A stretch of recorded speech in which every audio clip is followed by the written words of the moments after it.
Hello, dear friends. I pray that you are experiencing the peace and the love and the presence of God in these difficult days. Many of us remain in enforced isolation, and this can feel very lonely. But I want to remind you that God is with you in this situation. You may recall that in my previous video, I spoke on how a lonely place can cause us to seek God in a deeper way. And today I want to share how a lonely place can be used by God to develop our character. In Romans 12 verse 2 we read, "Do not be conformed to this world, but be transformed by the renewal of your mind, that by testing you may discern what is the will of God, what is good and acceptable and perfect." And this speaks to me of character, our character. What happens in the place when we are alone is manifested in the way that we live our lives. In the normal busyness of life, it is impossible to go about the routine of our life without reflecting on how we live it.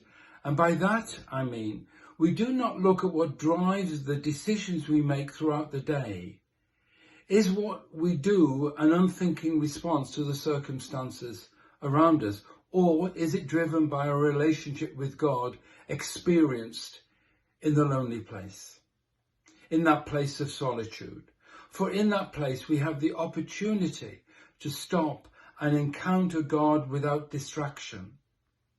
In this place, God reveals our weaknesses and works on changing them. God will test and even increase our patience whilst we wait. Our fears, our insecurities, our defense mechanisms are revealed in our aloneness with God in the solitary place. And this can strengthen our character.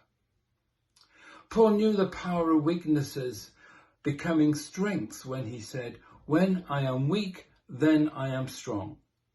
When we are alone, our commitment to God is tested and our true character shines through. Being faithful when we are alone and no one can see what we are doing gives us confidence that we can be faithful when we are in community with other people. God can cultivate the beauty in our character when we are in a place of solitude with him. May the Lord bless and protect you this day. Amen.